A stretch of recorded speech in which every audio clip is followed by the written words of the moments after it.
안녕하세요. DJ 로아입니다. 오늘의 사연 시작해 보겠습니다. 안녕하세요, 여러분. 오늘 저는 인생의 크고 작은 우여곡절 속에서 깨닫게 된 제 이야기를 들려드리려 해요. 결혼을 통해 가족이 생기고 서로 의지하며 함께 살아가는 일은 많은 분들의 바람일 텐데요. 저 역시 처음엔 사랑만 있으면 모든 어려움을 이겨낼 수 있을 거라 믿었어요. 사랑하는 마음 하나로 세상의 무게도 견뎌낼 수 있을 거라 생각했죠. 하지만 시간이 흐르며 깨달았습니다. 아무리 큰 사랑이라도 상대가 받아주지 않으면 그 사랑은 결국 짐이 될 수밖에 없다는 걸요. 이야기를 시작하기 전 제 경험을 이렇게 비유하고 싶어요. 외나무 다리는 혼자 건널 수 없다. 그렇죠. 서로 손을 맞잡고 건너야 안전하게 나아갈 수 있는 법이죠. 결혼도 가족도 결국은 서로의 손을 맞잡아주는 과정이라고 생각해요. 그러나 손을 내밀었을 때 상대가 그 손을 놓아버리면 그 외나무 다리 위에서 혼자 흔들릴 수밖에 없는 것이 현실이더군요. 제 삶의 이야기는 평범해 보일 수 있어요. 사랑하는 사람을 만나 결혼하고 아들과 함께 평범한 행복을 꿈꾸었죠. 하지만 인생은 예상치 못한 변수를 늘 던져주더군요. 교통사고로 남편의 병간호를 하며 3년을 버티던 시간은 저를 조금씩 무너뜨렸습니다. 그동안 많은 것을 잃었고 제 자신조차 돌아볼 여유가 없었어요. 누구나 한 번쯤은 속으로 이런 질문을 해보지 않았을까요? 나는 지금 누구를 위해 살고 있는 걸까? 저는 그 질문 앞에서 사랑과 희생이 때로는 한 끗 차이라는 것을 절감했습니다. 여기서 제가 겪은 이야기는 단순히 시어머니와의 갈등이나 남편의 사고 후 간병에 대한 것이 아니에요. 그보다는 가치라는 것이 얼마나 쉽게 무시될 수 있는지에 대한 이야기입니다. 나를 아끼고 지지해주던 사람들이 하루아침에 돌변하고 나를 평가절하할 때 그 상처는 생각보다 깊이 남아요. 특히 가장 가까운 가족에게 그런 일을 겪으면 더욱이 그렇죠. 여러분도 들어보셨을 격언이 있어요. 지금 가진 것이 소중한 것이다는 말이죠. 평소엔 별것 아닌 말처럼 들리지만 경험해보니 이 말만큼 진리도 없더군요. 아무리 늦게 후회해도 돌아갈 수 없는 순간이 있기 마련이니까요. 상대방이 진심으로 고마움을 느끼고 미안하다고 사과할 때 그 마음을 받아줄 수 있는 시기도 정해져 있다는 걸 저는 뒤늦게 깨달았습니다. 지금부터 들려드릴 이야기는 그런 순간들을 지나온 저의 삶입니다. 남편의 사고와 그로 인한 병간호, 시어머니와의 갈등, 그리고 결국 선택하게 된 이혼까지. 나를 잃어가며 살아온 시간 속에서 제 삶을 어떻게 되찾게 되었는지 솔직히 나누어 보려고 합니다. 이야기를 듣는 동안 누군가는 고개를 끄덕이며 공감할 수도 있고 또 누군가는 반대의 시각에서 보실 수도 있겠죠. 그럼에도 제가 이 이야기를 하는 이유는 단 하나입니다. 누군가는 저와 같은 길을 걷고 있을지도 모른다는 생각 때문이에요. 누군가의 공감 속에서 그 길을 조금이라도 덜 외롭게 걸을 수 있다면 제 이야기가 작은 위로가 되기를 바랍니다. 남편과 저는 친구의 소개로 처음 만났는데요. 친구 남자친구의 친구였어요. 다 같이 모여 술이나 한잔하자는 말에 나갔던 자리였죠. 그런데 첫 만남 이후에는 별일 없이 지나갔어요. 그때는 다들 그냥 웃으며 헤어졌거든요. 그런데 인연이라는 게 참 이상하죠. 몇 달이 지나 길을 걷다가 우연히 그 사람을 다시 만난 거예요. 제가 보습학원에서 초등학생들 수학을 가르치고 있었는데 퇴근하던 길에 어떤 사람이 갑자기 제 가방을 낚아채 가더라고요. 너무 갑작스러운 일이라 정신이 하나도 없었어요. 경찰서를 가야 하나 어쩌나 하던 순간 남편이 우연히 지나가던 거예요. 아는 사람을 만나니 그제야 눈물이 왈칵 쏟아지더라고요. 남편이 경찰에 신고도 해주고 저를 다독이며 집까지 바래다 줬어요. 그러면서 자연스럽게 사귀게 된 거죠. 작은 건설사 홍보실에서 일하던 남편과 저는 그렇게 연애를 시작했고 결혼에 이르게 되었습니다. 결혼까지 가는 과정에 문제는 없다고 생각했어요. 둘 다 모은 돈이 많지 않았지만 부모님께 손 벌리기 싫어했거든요. 물론 그건 저 혼자만의 믿음이었을지도 모르죠. 그런데 남편의 말을 듣고 나니 시어머니가 우리의 결혼을 탐탁지 않게 여기신다는 거예요. 특별한 이유도 없으면서 결혼이 너무 이른 거 아니냐고 하셨대요. 그때 저희는 이미 30을 넘긴 나이였는데 말이죠. 그런 말을 들으니 속상하지 않을 수가 없었어요. 우리 엄마 신경 쓰지 마. 아들이 많아서 그래. 우리 삼형제인데 내가 공부를 제일 못했거든. 형이랑 동생은 다 명문대 나왔잖아.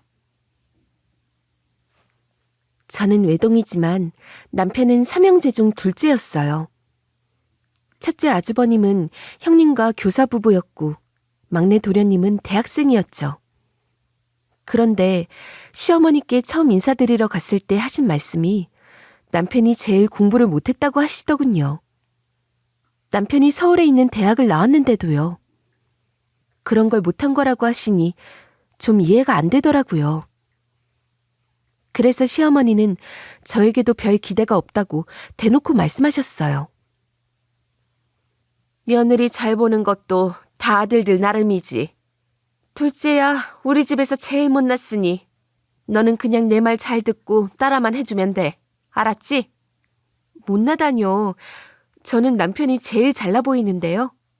저희 잘 살게요. 지켜봐 주세요. 그때는 시어머니의 말에 어이가 없었지만 가만히 있을 수 없었어요. 그래서 한마디 했죠. 시어머니가 저를 빤히 쳐다보시더라고요. 자기 말에 대답한 게 마음에 안 들었던 거겠죠. 하지만 저는 그렇게라도 말해야 했어요. 시어머니가 제게 선을 넘을 분 같았거든요. 보습학원에서 학부모들을 상대하다 보니 사람 보는 눈이 좀 생겼거든요. 시어머니는 겉으로는 조용한 편이지만 자식들은 자기 손에 쥐고 흔들려는 분 같아 보였어요. 다행히 남편이 시어머니에게 의존적인 편은 아니라 다행이었죠. 그래, 알겠다. 너도 성격 만만치 않구나. 염두에 둘게. 그런데요, 어머니. 저희 아버지가 인천에서 조그만 사업을 하시는데 요즘 일이 바쁘셔서 상견례가 좀 늦어질 것 같아요. 저는 아버지 때문에 상견례가 늦어질까 봐 미리 말씀드린 거예요. 그때 아버지 사업이 어려운 상황이라 너무 바쁘셨거든요. 친정 엄마도 안 계시니 저 혼자 해결할 수밖에 없었죠. 괜찮아. 상견례 한참 후에 해도 돼.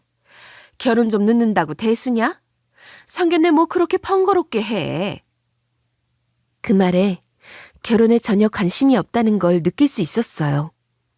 심지어 저희 친정을 은근히 무시하는 느낌까지 들었죠. 결국 아버지가 그 이야기를 들으시고 하루 날짜를 잡아 서울로 올라오셨어요. 아버지는 당신 때문에 제가 결혼을 못할까 걱정되셨다고 하더라고요. 그렇게 우여곡절 끝에 결혼을 했고요. 결혼 후 시어머니가 저를 괴롭히진 않을까 걱정했지만 다행히 결혼과 동시에 아이가 생겨 입덧이 심해 시댁에 잘 가지 못했어요. 얼굴을 볼 일이 줄어드니 마찰도 자연스레 적어졌죠. 그래서 저희 부부는 아기를 복덩이라고 불렀어요. 아들은 무럭무럭 자라서 남편은 아들 바보가 되었고 퇴근하면 집에 와서 아들과 놀기 바빴어요. 그렇게 평화롭게 살 줄 알았는데 영원한 행복이란 없는 걸까요? 아들의 3번째 생일날 남편이 교통사고를 당하고 말았습니다. 오늘 우리 아들 생일인데 망고 케이크 사가려고.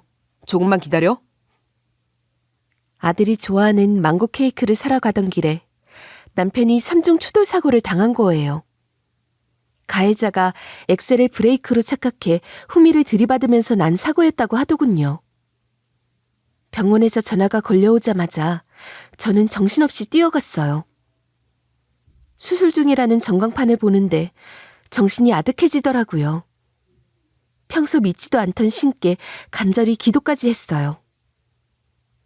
뒤늦게 시어머니와 시댁 식구들도 도착했어요. 수술이 몇 시간이나 이어졌는데 그 시간이 마치 몇 년처럼 느껴졌죠. 수술이 끝난 후 의사 선생님이 말씀하셨는데요. 다행히 큰 부상은 아니었지만 척추 6번, 7번에 손상이 있어 하반신 마비가 올 수도 있으니 지켜봐야 한다고 했어요. 여보, 힘내요. 나만 두고 가면 안 돼. 우리 아들은 어쩌라고, 응?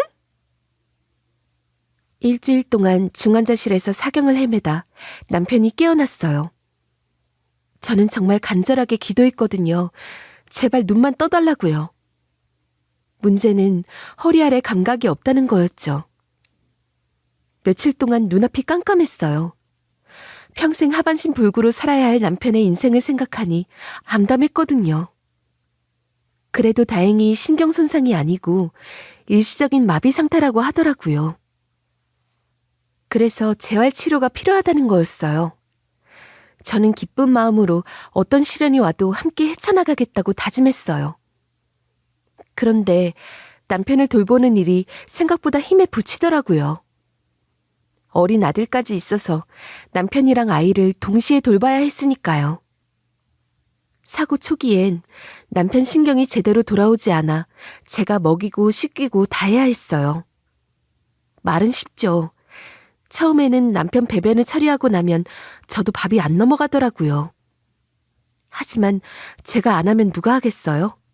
아내인 제가 할 수밖에 없었죠. 그렇다고 시댁에서 누가 도와준 것도 아니었어요. 시어머니는 와서 한참 울다 가셨을 뿐이었죠. 물론 남편을 돌보는 건 제 몫이 맞지만 시어머니가 그걸 너무 당연하게 여기는 것 같더라고요. 하루라도 봐줄까 하는 말도 안 했어요.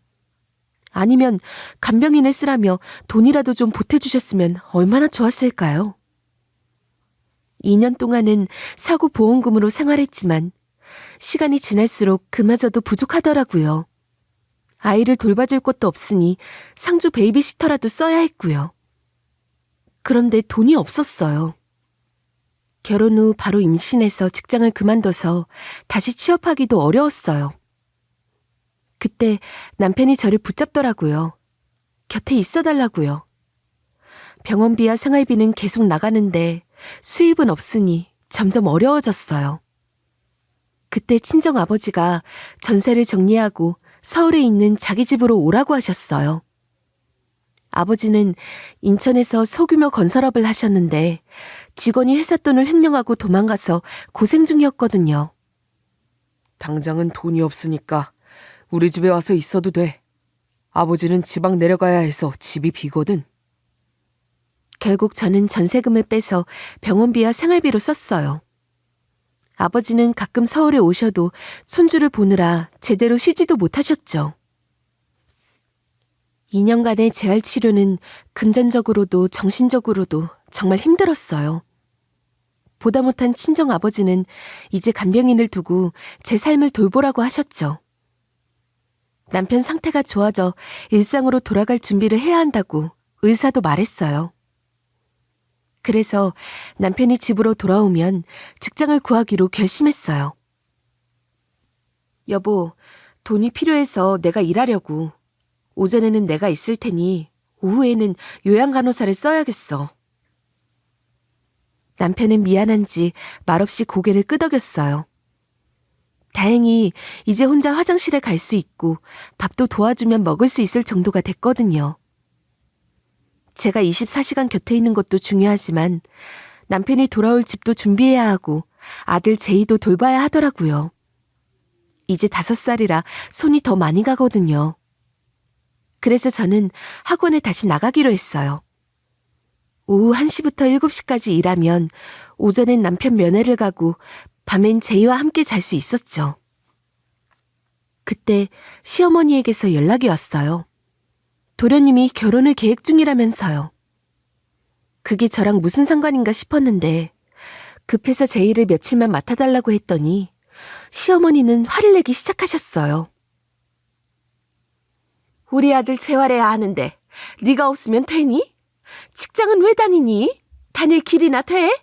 어머니, 병원비로 보험금 다 썼어요. 이제는 제 어린이집 비용도 없어요. 그래서 다녀야죠.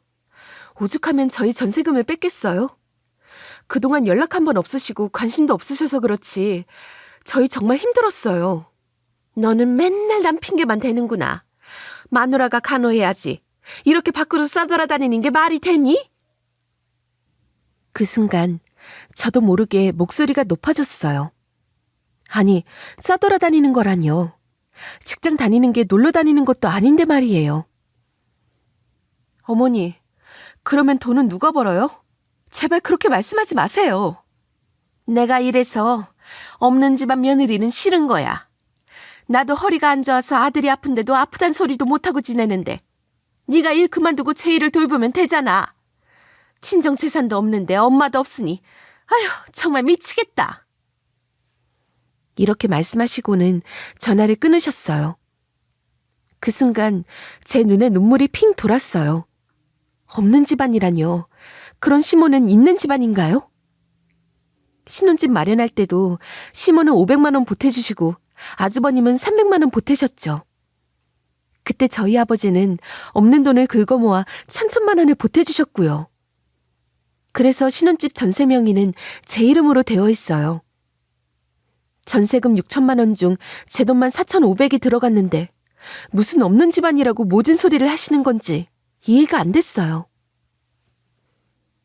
시모는 친정에서 아무것도 도와주지 않았다고 하셨지만 사고 다음 날 친정 아버지가 제 주머니에 300만 원을 넣어주셨어요. 급하게 필요할 때 쓰라고 하시면서요.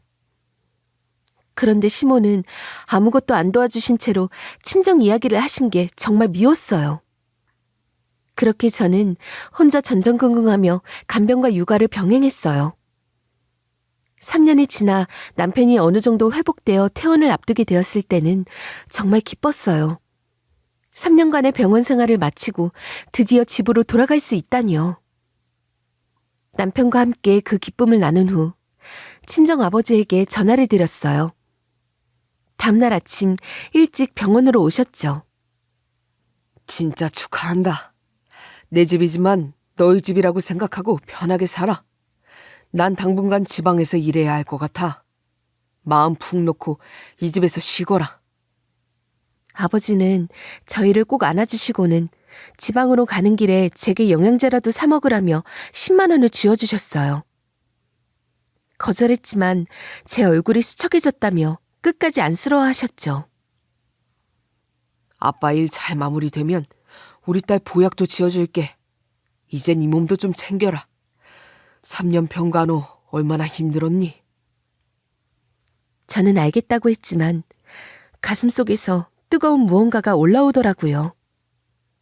제 몸을 돌보라고 말해주는 사람은 결국 친정 부모님뿐인가 봅니다. 남편도 자기 퇴원 소식을 시모에게 알리려 했어요.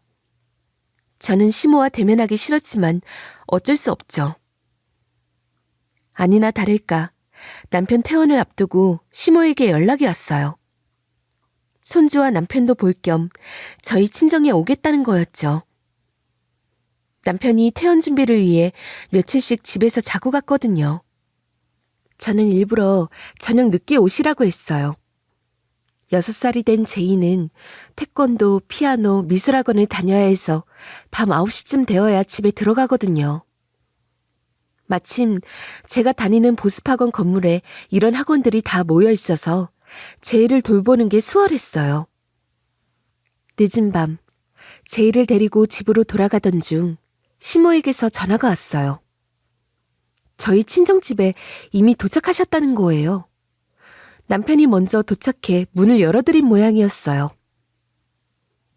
시모는 저희 집을 수색하듯이 돌아보고 다니더니 냉장고에 붙여둔 병원비 고지서를 보곤 모진 소리를 해대기 시작했습니다.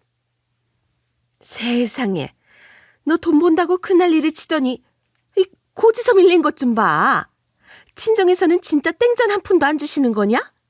병원비도 지원 안 해주시냐고. 이게 주신 거죠. 집 내주시고 전세 빼서 목돈 만들고 생활비하고 얼마나 더 도움을 주셔야 돼요? 그러는 어머님은요? 도저히 참을 수 없어 저도 한 소리 했습니다. 시모가 한 게 있어야죠. 어머머머, 얘 좀 봐. 내가 설마 아들 생각을 하나도 안 하겠니? 솔직히 이제 태어나고 나서 더 중요하다는 건 몰라? 그러는 너는 병원비 하나도 못 벌면서 무슨 일을 한다고 이래? 제이는 거짓골로 밤늦도록 끌고 다니면서. 저는 시모가 날카롭게 말을 뱉을 때마다 남편을 바라봤는데요. 못 듣는 척하는 건지 아니면 불만이 있는 건지 시모가 이런 말을 해도 남편은 잠자코 듣기만 했어요. 옆에서 뭐라도 한마디 해주면 좋으련만요. 남편이 아무 말도 없으니 시모가 더 신나게 떠들기 시작했습니다. 말을 자꾸 하다 보면 실수가 나오기 마련이잖아요. 선을 넘는 발언을 마구 쏟아내더라고요. 혹시 사고로 사람 구실 못한다고 사위 무시하는 거 아니야? 어머니, 말씀이 지나치신 거 아니에요? 우리 아버지 그런 분 아닙니다. 도대체 왜 이러시는 거예요? 그동안 연락도 없이 계시다가요. 진짜 이러지 마세요. 저 이제 안 참습니다. 지금 이게 뭐 하는 태도야? 수발 오래 하더니 보이는 게 없니? 난 이 시험이다. 정신 차려라. 아무리 그래도 이런 사태면 대부분 친정 쪽에서 뭐라도 대책이 있는데 너희는 뭐니? 내놓은 자식 아니야? 집까지 내어주셨는데 내놓은 자식이라뇨. 그러는 남편은요? 아니 진짜 어머니 왜 그러세요? 우리 아버지가 무슨 무시를 하시냐고요. 이 집도 전세잖아. 무슨 너희 집처럼 그러니? 우리 아들을 무시해도 유분수가 있지. 참는 것이 능사가 아니라는 것을 이번 사태를 통해 알게 되었었는데요. 저는 시모의 마지막 말에 참을 수가 없었습니다. 무시는 어머니가 하셨어요. 지금까지 병원에 몇 번 오셨어요? 아들 취급도 안 하시다가 갑자기 무슨 염치로 그런 소리를 하시는 건지 제가 알다가도 모르겠어요. 예전처럼 저희 그냥 내버려 두세요. 저도 어머니한테 뭐 해달라고 안 할게요. 그러고는 처음 만날 때부터 되바라지게 대들었다며 아주 난리가 나셨어요. 시집 올 때 변변히 해온 것도 없다. 친정은 도대체 뭐하는 집인데 사이가 아파 직장을 잃어도 관심도 없다며 동네 사람 다 들을 정도로 소리를 쳤습니다. 오죽하면 옆집 아줌마가 초인종을 눌러서 무슨 일이냐고 물을 정도였어요. 어머니, 그만하시고 이제 가세요. 더 하시면 경찰 부릅니다. 저는 차갑게 말하고 현관문을 열고 서 있었습니다. 어머니가 들고 오신 손가방까지 내놓고 말이죠. 솔직히 밖으로 끌어내고 싶었지만 허리 아프시다고 하시던데 괜히 저 때문에 다쳤다는 말도 듣기 싫었거든요. 시모는 저를 다신 안 볼 듯이 째려보시며 돌아가셨습니다. 기분 상했지? 그래도 당신이 참아야지, 안 그래? 엄마 말 그렇게 하는 게 하루 이틀이야?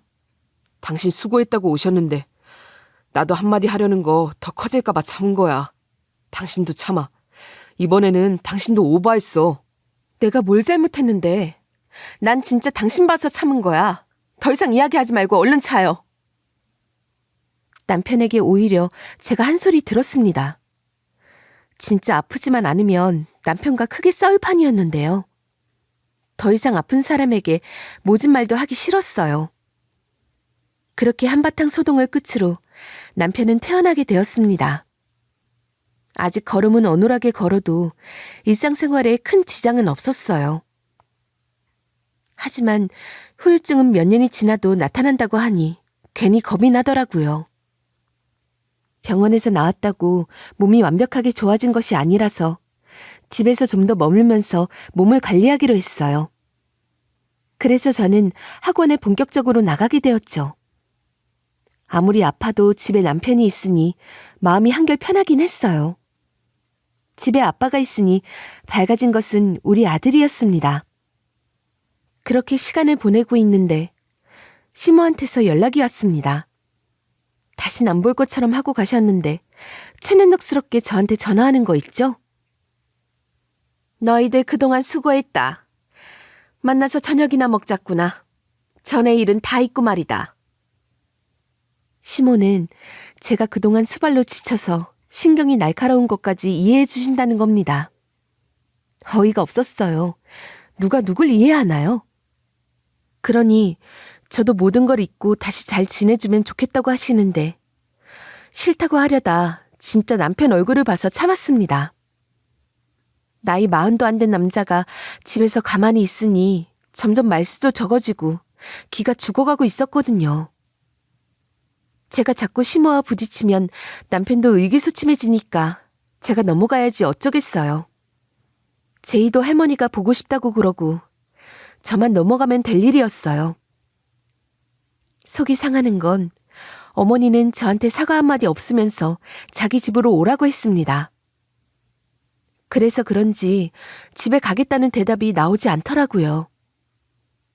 그래도 제 심정은 이야기해야 했어요. 어머니, 가긴 할게요. 남편 퇴원해서 축하 파티라는데 안 갈 순 없고요. 하지만 어머니, 하나만 약속해 주세요. 이제 친정 이야기 함부로 하지 마세요. 돈이 있니 없니 이런 소리도 마시고 저 무시하는 행동이나 말도 자제 부탁 좀 드릴게요. 제가 이렇게 나오자 수학이 넘어 어머니가 아무 말을 안 하는 겁니다. 이런 건 받아들일 수 없다는 식으로 말이죠. 계속 이야기가 없으면 저도 파티고 뭐고 안 가려고 했습니다. 그때 시모가 말했어요. 그래, 난 무시한 적 없는데 네가 그렇다니 알겠다. 일단 알았으니까 오늘 저녁에 우리 집으로 와라. 내가 널 이해해야지 누가 이해하겠니? 시모가 이렇게 힘들다. 이따 보자. 아니, 이해라니요? 먼저 친정하고 저를 무시한 것은 시모였어요. 말 안 되는 거 아닌가요? 3년간 수발한 며느리에게 할 말은 아니잖아요. 어디 가서 물어봐도 그 정도로 수발한 며느리한테 그렇게 막대하진 않을 겁니다. 게다가 그동안 나 몰라라 해놓고 아들이 괜찮아지니 다시 시모 노릇, 엄마 노릇 하시려는 것도 이상했고요. 하지만 남편은 아닌가 봅니다.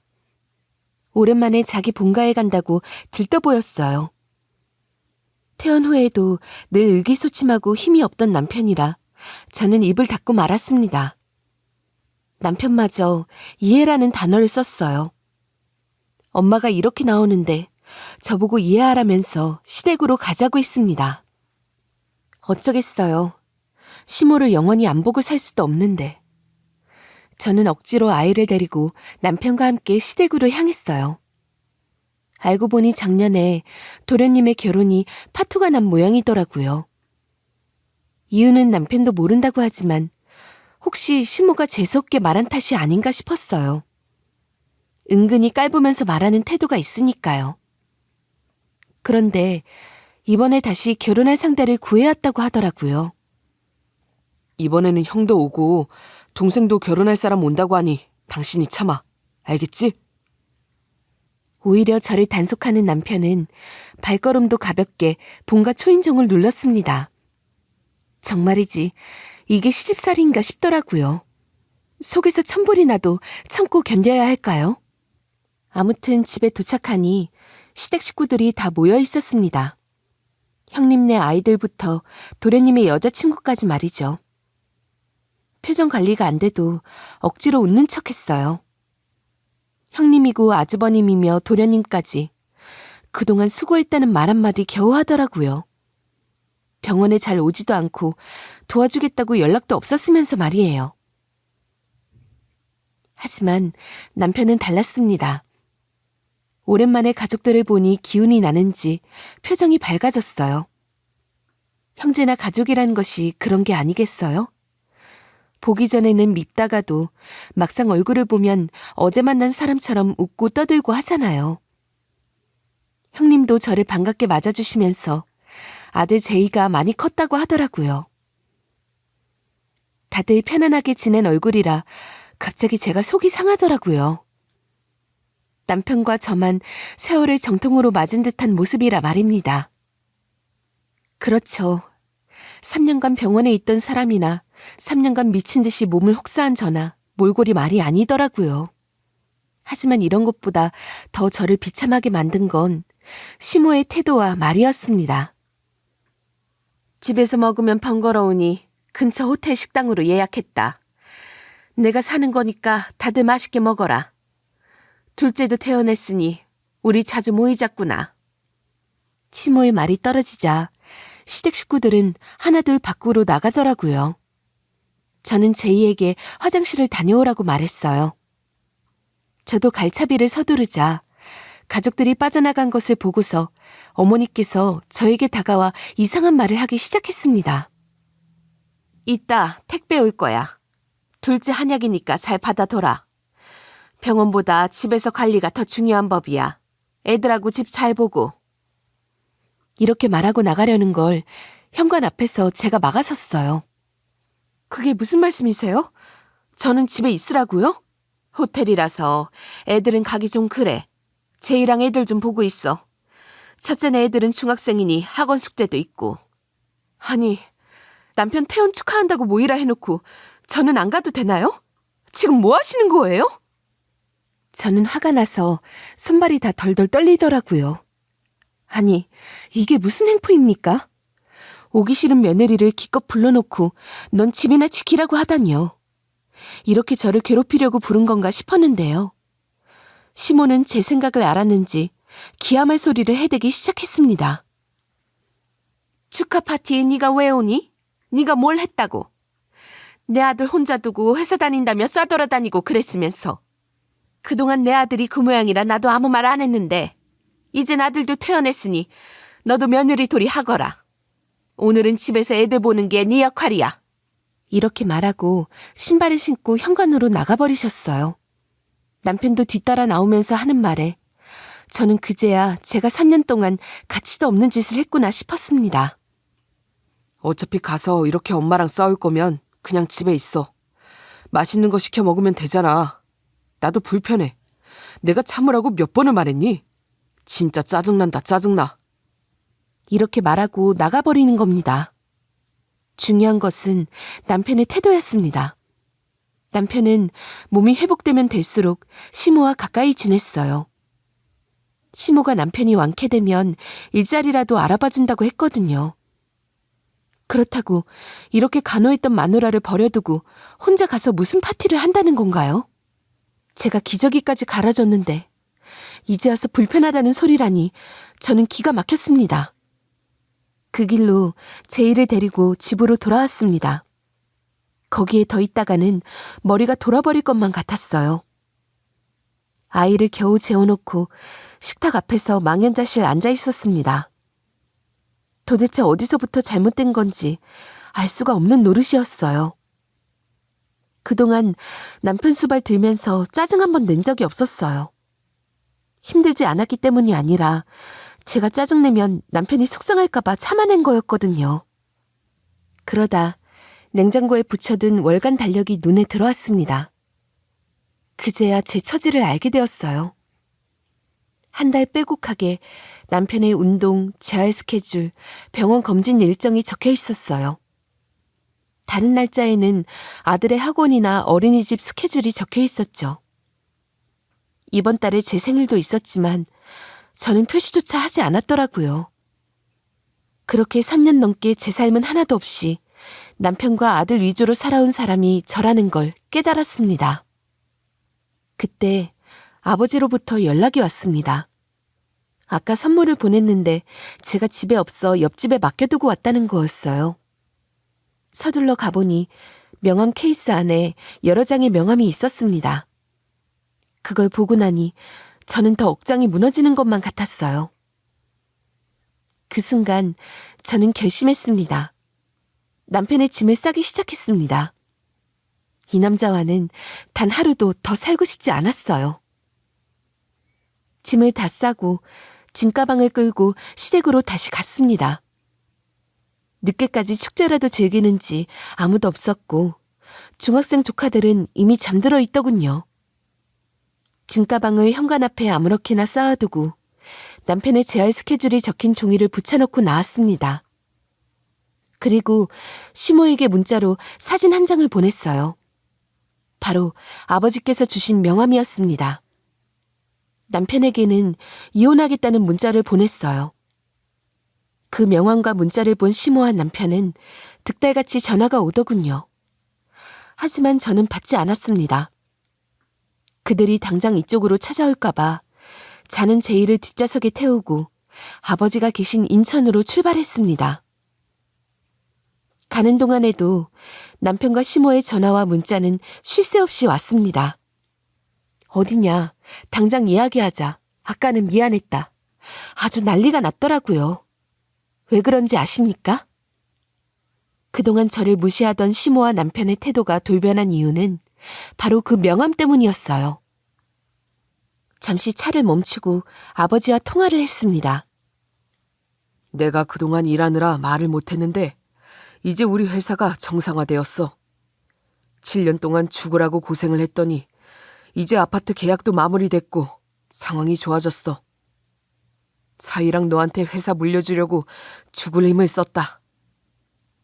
이제 박서방을 우리 회사 부사장으로 임명하려고 해. 아버지는 그렇게 말씀하시더군요. 옆집에 맡겨둔 명함은 바로 남편의 이름이 박힌 명함이었습니다. 우주건설이라는 회사명 밑에 부사장 박진우라고 적힌 명함이었죠. 심호와 남편이 그걸 봤으니 눈이 뒤집힐만 하죠. 진작 이야기하려고 했는데 깜짝 파티처럼 해주고 싶었어. 박서방이 뭐라고 하니? 전화가 오는데 받을까? 아버지, 그건 차차 의논하고요.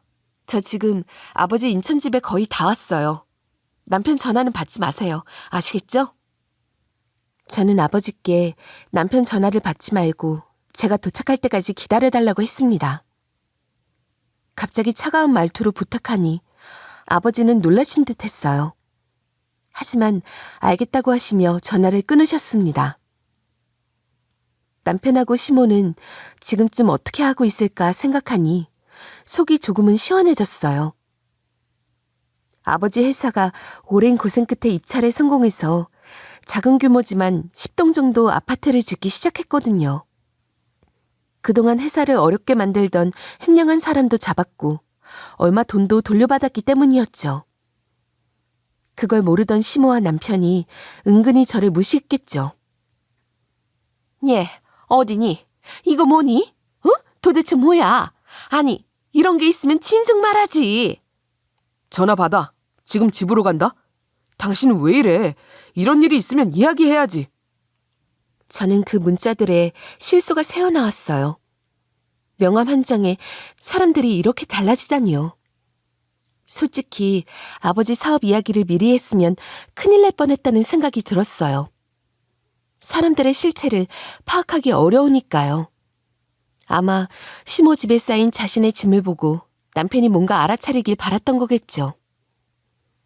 새벽에 도착하니 아버지가 뜬 눈으로 밤을 보내신 모양이었어요. 사위에게 거의 회사를 물려주려고 했던 아버지였으니 당황스러워하셨죠. 저는 그동안의 이야기를 다 털어놨어요. 아버진 제 손을 잡으시더니 우시더라고요. 내 사업이 빨리 성공했으면 좋았을 텐데. 미안하구나, 우리 딸. 그동안 고생 많았어. 엄마도 없이 애 낳고 키우고 남편 뒷바라지 하느라고. 아버지 잘못이 어딨어요. 제가 사람을 잘못 본 거죠. 이제 울지 마세요. 제이 좀 봐주세요. 전 변호사 좀 만나보려고요. 저는 그렇게 이혼을 준비했어요. 아버지는 저희가 내려오면 살 집까지 마련해 주셨더라고요. 솔직히 남편이 가져온 돈도 거의 없었기에 가져갈 돈도 없었어요. 아버지가 얻은 전세니까요. 게다가 그동안 병원비를 거의 제가 다 벌어서 댔으니까요. 솔직히 이혼 위자료는 제가 받아야 할 상황이었어요. 이혼 요구를 제가 했으니 전 서류로 가볍게 이혼하길 원했죠. 남편은 저를 찾아 지방까지 내려왔어요. 명함에 적힌 아빠 회사로 찾아왔더라고요. 저는 회사 내 제 사무실로 남편을 불렀어요. 그리고 이혼 서류를 보여주었죠. 잘 왔네. 나 이혼할 거야. 당신이랑 안 살아. 못 살겠어. 자기야, 이러는 거 아니지. 갑자기 이혼이라니. 내가 아픈데? 이혼이 성립되냐? 아프긴. 이제 혼자 차 타고 여기까지 오네. 어머니가 마련해준 직장 다닐 거라며. 그때 되면 양육비도 줘야 돼. 내가 다 잘못했어. 한 번만 봐줘. 응? 내가 미쳤나 봐. 그리고 아버지 회사 그 정도로 정상화되었으면 말해줘야지. 아버지 도울 사람 나밖에 없잖아. 걱정 마. 그 회사 내가 다니기로 했으니까. 아버지 밑에서 일 배우면 된대. 그리고 이혼 소송하면 병원비 다 받아낼 거야. 좋은 변호사라도 써서 말이야. 남편은 망연자실한 얼굴을 하고 말았어요. 여기 사무실 당신 거였는데 그러게 왜 그랬어? 똥오줌 다 받아준 마누라는 팽개치고 그 축하 파티인지 뭔지 가고 싶었니? 나 수발 든 거 칭찬해달라고는 안 해. 하지만 인정은 해야지. 그 파티 내가 가기 싫다고 해도 억지로 데려가야 되는 거야. 알아? 아니, 엄마랑 자꾸 싸우잖아. 그러니 내가 말렸지. 싸우는 게 아니야. 당신 엄마가 억지 부리는 거지. 그럴수록 당신이 막아줘야지. 안 그래? 그때 사무실로 아버지가 들어오셨어요. 그리고 남편의 멱살을 잡으셨죠. 정말 화가 많이 나셨지만 제가 말렸어요. 혹시 사고 후유증이라도 와서 우리에게 덤탱이라도 씌울까 봐 말이에요. 아버진 겨우 멱살을 내려놓고 남편에게 의자에 앉으라고 했죠. 자네가 건설사 다닌다고 해서 인연이라고 생각했네. 잘 되면 이 회사 자네에게 물려주려고 했는데 굳이 내 딸을 이렇게 취급하다니. 사고가 났어도 나는 자네를 버릴 생각이 없었어. 하지만 이제는 아니네. 다시는 우리 앞에 나타나지 말게. 아버지의 단호한 말에 남편은 가만히 앉아 있었어요. 저는 이혼하기 전에 시모가 저에게 했던 망언들이 녹음된 파일을 들려주었어요. 친정 돈이 있니 없니 제이도 봐주기 싫다는 듯 했던 말 모두를요. 이것도 이혼 사유야. 그리고 병원비 청구할 거야. 보험금에서 쓴 거 빼고 1,500만 원 썼어. 그거 갚아. 아니면 이걸로 소송 준비할 거고 당신 어머니 명예훼손으로도 소송 걸 거야. 지고 이기고의 문제가 아니야. 망신 줄 테니까 알아서 해. 그 후 남편은 순순히 이혼하겠다며 도장도 찍고 1,500만 원도 보내기로 했어요. 그런데 시모는 아닌가 봅니다. 득달같이 인천으로 찾아와 저한테 뭐라고 하는 겁니다. 창피해서 카페 대신 차에 태우고 공터로 갔어요. 너 일부러 그랬지. 그 정도 규모의 재산 가진 친정인데 없는 척하고 말이지. 결혼할 당신 없었고 회사 망하기 직전이었고요. 그래서 말 안 했어요. 그런데 몇 년 전부터 다시 좋아졌대요. 횡령한 사람 잡았고 돈도 돌려받았거든요. 원래 돈 못 받는데 그 사람이 아직 다 안 써서 받았어요. 그럼 그렇다고 해야지. 이렇게 시치미를 떼니? 나 바보 만들어서 좋겠다. 아들이 나 원망하는 게 그렇게 좋아? 그건 모르겠고 재활 스케줄대로 안 하면 다시 나빠져요. 지금 저한테 찾아와서 이러니 저러니 따지지 마시고요. 집 지키는 게 제 역할이라고 하셨으니 저도 한마디 할게요. 가서 아들 간병하세요. 그게 당신 역할이에요. 그리고 저는 시모가 앉은 자리에 문을 열고 나가라고 했어요. 시모는 더 이상 말도 못하고 차에서 내렸죠. 이제 와서 잘잘못 따지러 온 모양입니다. 그러다 돌아서서 한마디 하더라고요. 내가 빌면 없던 일로 해줄래? 빌고 싶으면 진작 비셨어야죠. 그걸 물어보고 빌려고요? 그건 사죄가 아니죠. 빨리 가세요. 저 바빠요. 제이도 데리고 와야 돼요. 저는 시모의 손목을 단단히 잡고 차 밖으로 끌어냈어요. 카페 같은 공개된 장소에서 이런 이야기를 듣고 싶지 않았고 회사로 찾아오는 것도 너무 불편했기 때문에 차에 태운 것뿐이었어요. 다른 사람들이 듣거나 알게 되는 것도 싫었고 불필요한 관심을 끄는 일은 피하고 싶었거든요. 그렇게 몇 차례나 시모가 찾아왔지만 제가 끝까지 만나주지 않으니 결국 오지 않더군요. 그 후로 남편과의 이혼도 자연스럽게 마무리되었습니다. 결혼 초반에는 남편 없이는 도저히 살아갈 수 없을 거라고 생각했었어요. 그러나 시간이 지날수록 작은 행동 하나, 사소한 말 한마디에 마음이 차갑게 식어가는 걸 느꼈습니다. 그러면서 왜 사람들이 있을 때 잘하라고 하는지 알 것 같더라고요. 그 말이 그때처럼 실감 날 때가 없었습니다. 이혼 후 얼마 지나지 않아 남편이 충격을 받아 몸이 나빠졌다는 소식이 들려왔어요. 재활병원에서 알고 지내던 간호사가 알려준 이야기였죠. 남편의 큰형과 동생이 합심해 제게 위자료로 1,500만 원을 보내줬는데 그 돈도 둘이 마련한 거라고 하더군요. 그 이후로는 남편의 본가와도 인연을 끊었다고 들었습니다. 얼마 전 남편의 큰형이 직접 연락해서 이 사실을 전해주었어요. 시모가 계속 돈을 요구하는 바람에 인연을 끊을 수밖에 없었다고 하더군요. 간병인을 쓰려니 돈이 부족해져서 그런 것이라고 설명했죠. 지금 남편은 몇 달 동안의 간병 생활로 머리가 완전히 새하얗게 변해버린 상태라고 해요. 결국 시부의 연금과 현재 살고 있는 집까지 팔아서 남편의 간병을 돕고 있는 상황이라고 합니다. 이제 와서 제 고마움을 느꼈더라면 이런 고생을 덜 했을 텐데. 과거에 저에게 했던 차가운 말의 대가가 너무 혹독하다는 생각이 들었습니다. 저 역시 남편을 간병하며 죽을 뻔한 고비를 넘긴 적이 있었는데 이제 와서야 저의 노고를 알아준다고 해도 이미 너무 늦었다는 생각이 듭니다. 그때는 제가 얼마나 힘들었는지 알아줄 겨를도 없었겠지만 시간이 흐른 지금에서야 그 가치를 깨달았다니 허무할 뿐이에요. 올여름에는 제이와 함께 여행을 다녀왔어요. 그동안 병원과 집만 오가며 지내던 제게 오랜만에 휴식이었죠. 탁 트인 바다를 보니 마음이 한결 가벼워지고 속이 다 시원해지는 기분이 들더군요. 이런 기분을 느끼려면 진작에 떠나볼 걸 하는 아쉬움도 남았습니다. 왜 그렇게 오래 참았는지 돌아보니 이해가 가지 않을 정도였습니다. 이제는 제게 새로운 시작이 필요하다는 생각을 했어요. 저는 더 이상 과거에 얽매이지 않고 제 인생을 제 방식대로 살아보려고 합니다. 앞으로는 좋아하는 일을 찾아보고 오랫동안 하고 싶었던 것들을 하나씩 해볼 생각이에요. 작은 꽃가게를 열어보는 것도 꿈꾸고 있어요. 손수 화분을 가꾸고 매일 아침 꽃향기를 맡으며 하루를 시작하는 삶을 상상하면 저절로 미소가 지어지더라고요. 혹은 그림을 배워보는 것도 고민 중이에요. 취미로 그리기 시작한 그림이 생각보다 재미있더라고요. 이제는 나 자신을 위해 살아갈 시간이라고 믿습니다.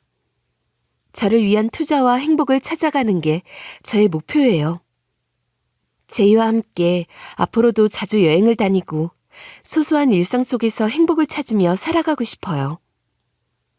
힘들었던 날들은 모두 지나갔고 지금은 제 인생의 새로운 장을 열 차례라고 생각해요. 조금 늦은 출발일지라도 이제부터는 제 속도에 맞춰 천천히 가려고 합니다. 시모가 아직 병원에서 고생 중이라는 이야기를 들으면 여러 가지 감정이 교차하긴 하지만 이제 그런 감정에 더 이상 휘둘리고 싶지 않아요. 과거의 감정은 이미 저 멀리 흘려보냈고 지금은 오직 제 앞날에만 집중할 생각입니다. 앞으로 다가올 시간들이 더 밝고 희망차길 바라며 살아가고 있어요. 지금까지 제 이야기를 들어주셔서 감사합니다.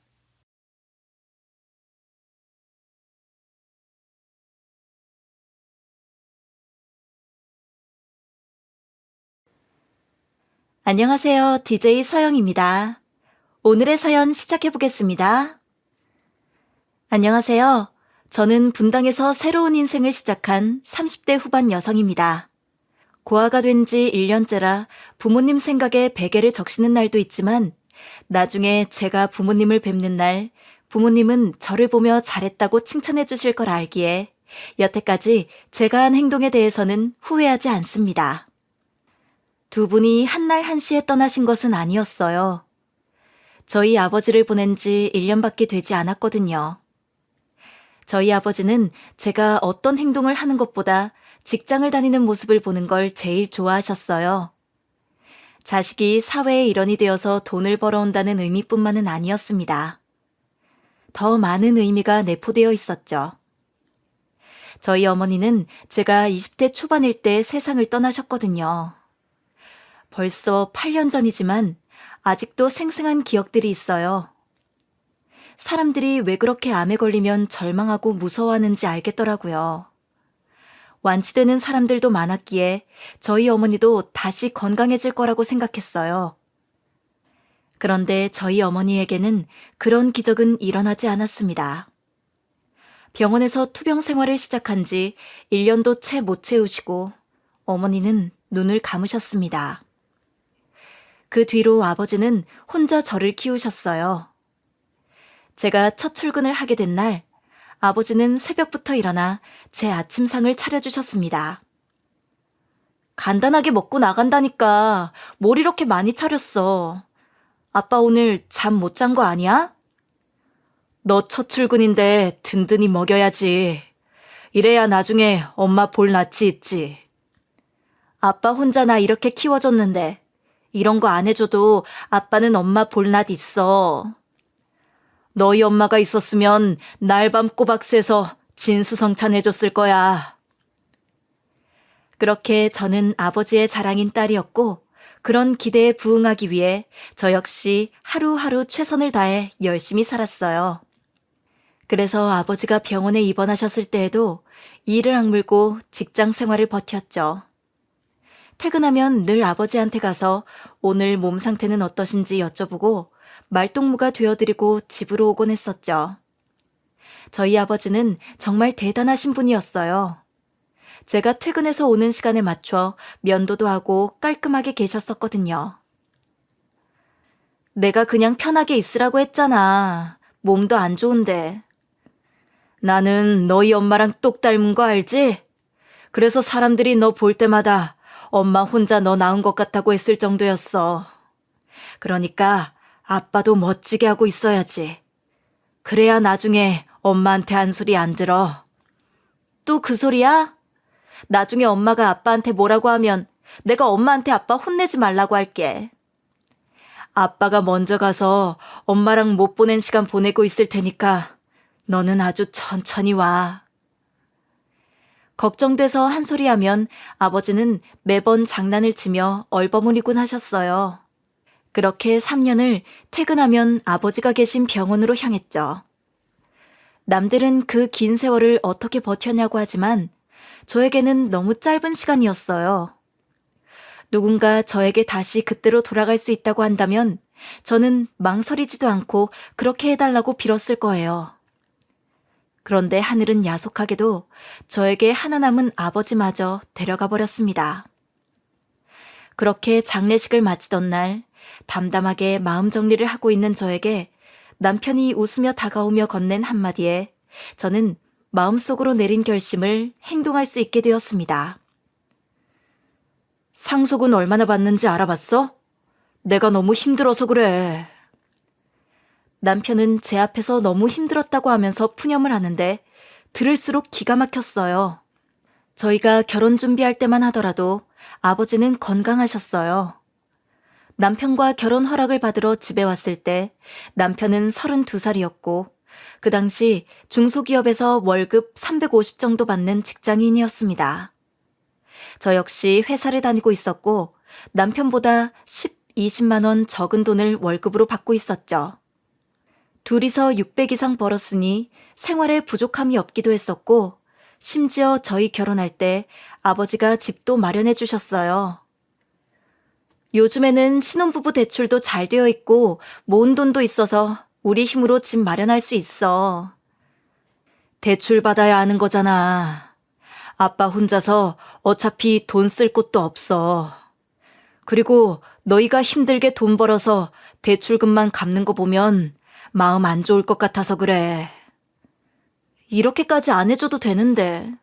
아빠 쓰고 싶은데 쓰고 그러지. 아빠 쓸 정도는 충분히 있으니까 걱정 안 해도 돼. 이제 네가 행복하게 가정 이루고 사는 모습 보면 아빠는 당장 엄마한테 가도 좋아. 말을 왜 그렇게 해? 내 자식이 결혼하는 것도 보고 가야지. 그렇게 저희는 큰 대출 없이 결혼을 하게 되었어요. 아버지가 병원에 입원하셨을 때에도 직장 생활을 해왔기에 돈 걱정을 해본 적이 없었는데 이제 와서 돈 때문에 힘들었다고 하며 너무 지쳤다고 하는데 남편을 보는데 사람이 어떻게 이렇게 말할 수 있나 싶은 마음이 들었어요. 남편이 돈 때문에 힘든 이유는 저희 아버지나 저 때문이 아니라 시누이 때문이었거든요. 시누이는 남편보다 4살이 많았고 결혼을 일찍 해서 애들이 좀 큰 편이었어요. 시누이 첫째 아들이 초등학생 다닐 때 갑자기 축구 선수를 하겠다고 나섰고 시누이는 본인 자식 뒷바라지를 하느라 카페 알바를 하며 부업도 알아보곤 했어요. 자식 뒷바라지 하는 게 쉬운 일은 아니잖아요. 그래서 그런가 하루는 시댁에 와서 하소연을 하기 시작했죠. 운동한다는 아들 뒷바라지 하는 게 이렇게 힘들 줄 몰랐어. 박서방 놔두고 왜 네가 나서서 사서 고생을 하고 그래? 박서방한테 밤에 대리를 뛰든지 해서 돈을 더 벌어오라고 하면 되는 거잖아. 내 남편 공무원인 거 잊었어? 다른 일 하다 걸리면 어쩌려고 그래? 따박따박 연금 받을 생각에 공무원이랑 결혼하긴 했는데 가져오는 월급 보면 한숨만 나와. 그래서 카페 알바 말고 또 뭐를 더 하는데? 어려운 건 아니고 카페로 주문 들어온 것들 중에서 가까운 거리는 내가 배달 가는 것 정도야. 그런데 배달비가 아주 쏠쏠하더라고. 시누이가 카페 알바랑 부업을 하며 본인 아들 뒷바라지를 할 때 저희 아버지는 병원에 입원을 하게 되었습니다. 고혈압이 있으시긴 했지만 매번 관리를 해오셨기에 걱정 안 하고 있었는데 일을 하는 도중 쓰러지는 바람에 같이 계셨던 직장 동료분께서 바로 응급실에 모시고 가게 된 것이었죠. 그때부터 저희 아빠는 병원에서 생활하게 되셨어요. 결혼하고 2년째 되는 해라 슬슬 저희도 아이를 가져볼까 생각하고 있었는데 갑자기 아버지의 건강이 안 좋아지는 바람에 이세보다는 당장 내 아버지를 챙기는 게 우선이었습니다. 그런데 어느 날 남편이 저에게 와서 회사를 그만두고 시누이랑 같이 사업을 할 거라고 통보해버리더라고요. 그게 갑자기 무슨 소리야? 무슨 사업을 한다고? 그리고 회사를 그만두려고 생각하는 것도 아니고 그만뒀다고? 누나가 부업으로 배달일 했던 거 기억나지? 주로 PC방을 자주 갔었는데 차라리 나랑 누나랑 같이 음식 만들어주는 PC방을 해주면 대박 날 거라고 나한테 같이 하자고 하길래 내가 그러자고 했지. 자리 잡느라 시간도 걸릴 거고 바빠서 장인어른 자주 못 뵈도 이해해줘. 사업을 꼭 해야 해? 그냥 회사 다니는 게 낫지. 형님도 그렇고 당신도 그렇고 사업 한번 해본 적 없잖아. 누나가 카페 알바해서 웬만한 카페 음료는 만들 수 있고 PC방은 컴퓨터만 마련해 놓으면 사람들이 알아서 와서 할 텐데 뭐가 걱정이야. 그래도 나는 사업은 아닌 것 같아. 그리고 어떻게 회사 그만둔다는 소리도 이렇게 통보식으로 할 수가 있어? 내가 이걸로 돈 많이 벌면 장인어른 병원비는 걱정 없어. 저희가 아버지 병원비를 내고 있던 상황도 아니었는데 남편은 친정아버지 병원비 이야기를 하면서 사업을 해야 한다고 하더라고요. 제가 그 당시에도 회사 다니랴 친정아버지 챙기랴 정신이 없었을 때라 그냥 알아서 하라고 하며 넘겨버렸습니다. 그 이후에는 남편 쪽 일은 거의 신경을 못 쓰고 있었는데 생각과는 다르게 남편과 시누이가 시작한 사업은 잘 되지 않았습니다. 사실 요즘 같은 시기에 이런 PC방을 만들었다면 인기가 있었을지도 모르지만 둘이서 PC방 사업을 시작한 지 얼마 안 돼서 팬데믹이 시작됐거든요. 거리 두기는 물론이고 한 장소에 몇 명 이상 모이면 안 되고 말을 할 때에는 마스크를 써야 하는 등의 제약들이 생길 때라 음식을 먹을 수 있는 PC방을 찾는 사람은 없었습니다. 적자만 몇 달 동안 이어지게 됐고 그 때문에 남편과 시어머니는 괜히 저에게 화풀이를 하곤 했어요. 너는 얘가 사업한다고 할 때 제대로 말렸어야지. 네가 사돈 어른만 챙기느라 얘한테는 관심도 안 주니까 얘가 이런 거잖아. 제가 하지 말라고 했었어요. 그런데 남편이 잘 될 거라고 하면서 형님이랑 시작한 거예요. 그리고 따지고 보면 형님이 남편 꼬신 거잖아요. 이제 내 딸 탓하는 거야? 내 딸이 어떻든 자기 자식 뒷바라지 하려고 그런 건데 우리 아들은 사돈이 병원에 오래 누워 계신 것 때문에 그런 거잖아. 저희 아빠 병원비를 남편이 내지도 않는데 그게 무슨 말이에요? 탓을 하고 싶으시면 어머님 아들이랑 딸한테 뭐라고 하셔야죠. 본인 자식들 탓을 하자니 자기 손가락을 깨무는 것 같이 아팠는지 아무 상관없는 제 탓을 하는 시어머니의 말을 묵묵히 들어줄 이유는 없었어요. 그래서 시어머니에게 그게 왜 제 탓이냐고 하면서 쏘아붙였습니다. 저희 친정아버지가 병원에 오래 계신다고 해서 남편이나 시댁 식구들이 도움을 주는 건 없었거든요. 그런데 시댁 식구들은 뭐만 하면 저희 친정아버지가 병상에 오래 계셔서 그렇다는 핑계를 댔습니다. 그때 아버지가 병원에 입원하게 된 지 3년째 되는 해였어요. 병원에서는 저에게 준비하라고 하셨습니다. 저번에도 그렇게 말씀하셨는데 지금까지 괜찮으시잖아요. 이번에도 잘 넘어갈 수 있는 거죠? 그때보다 체력이 많이 약해지시기도 했고 이제는 정말 마음의 준비를 하셔야 할 것 같습니다. 의사 선생님의 말을 같이 듣던 남편은 저에게 은근슬쩍 친정아버지의 유산에 대해서 물어봤습니다. 장인어른 돌아가시면 당신이 받는 상속액은 어느 정도 돼? 지금 살고 계시는 집은 대출이 없으시다고 했었지? 그게 왜 궁금한데? 그리고 내가 그걸 어떻게 알아? 자식이야 당신 하나니까 물어보는 거지. 그리고 병원에서도 준비하라고 할 정도면 당신도 이제 장인어른 보내드릴 준비해야 할 거 아니야. 친정아버지 상태가 안 좋다는 사실을 시어머니께도 알렸는지 시어머니랑 시누이가 찾아와서는 친정아버지 상황에 대해서 물어봤습니다. 우리 아들이 그러는데 사돈 오늘 내일 하신다며? 병원에 계신 지 꽤 오래되지 않았어? 그럼 병원비도 만만치 않을 텐데 정산은 해봤어? 애들 사업하느라 돈도 많이 날렸고 지금 우리 아들 상황 안 좋은 거 너도 알지? 사돈 유산은 어느 정도인지 확인해봤어? 빨리 알아봐야 병원비도 걱정 없지. 처음에는 저희 친정아버지 상태가 많이 안 좋아져서 걱정돼서 찾아온 건 줄 알았는데 들으면 들을수록 남편처럼 친정아버지 재산에만 관심이 있어 보였습니다. 안 그래도 그런 이야기를 들었을 때라 마음이 안 좋았는데 시어머니랑 시누이가 제 속을 뒤집는 소리를 하니 저도 가만히 있을 수가 없었어요. 지금 저희 아버지 걱정해 주시는 게 아니라 유산 얼마나 받는지 궁금해서 오신 거예요? 걱정이 되기도 하고 그래서 그런 거지. 사돈이 병원 생활을 좀 오래 하셨니? 그거 다 너희가 갚아야 하면 부담이잖아. 그런 거 걱정 안 해주셔도 되니까 물어보지 마세요. 그렇지. 자식이 너 하나인데 준비를 안 해놓으셨을 리가 없지. 얼마 정도 떨어진다니? 떨어지는 거 없어요. 그리고 저희 아버지 아직 안 돌아가셨거든요? 그런 말씀 하지 마세요. 들어보니까 간당간당 하신 것 같더만.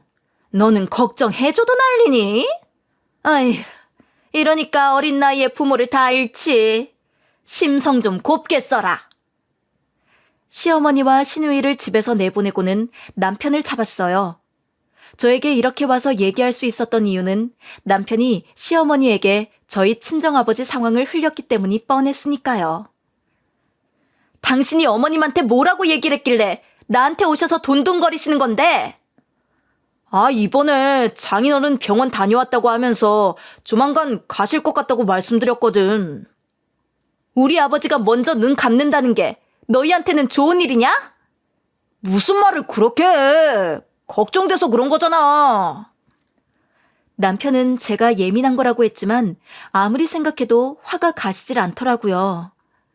이 일이 있고 나서 며칠 뒤 친정아버지는 제 곁을 떠나게 되셨습니다. 의사 선생님께서 이야기를 몇 번 해주셨기에 나름 준비를 하고 있었는데도 불구하고 아버지가 제 곁을 떠나는 일이 생기고 나니 순간 멍해지더라고요. 그런데 그것도 잠시였어요. 장례 준비가 한두 개만 하면 되는 게 아니었거든요. 친정어머니를 보내드릴 때에도 성인이긴 했지만 친정아버지가 계셔서 제가 따로 할 일은 없어서 몰랐는데 생각보다 챙겨야 할 것들이 많이 있더라고요. 선택해야 하는 부분들도 많았고요. 남편은 도와준다고 했지만 같이 있는 게 오히려 방해하는 것 같았어요. 무슨 그렇게 비싼 걸 한다고 그래. 그냥 이 기본으로 해도 돼. 장인어른 검소한 편이었잖아.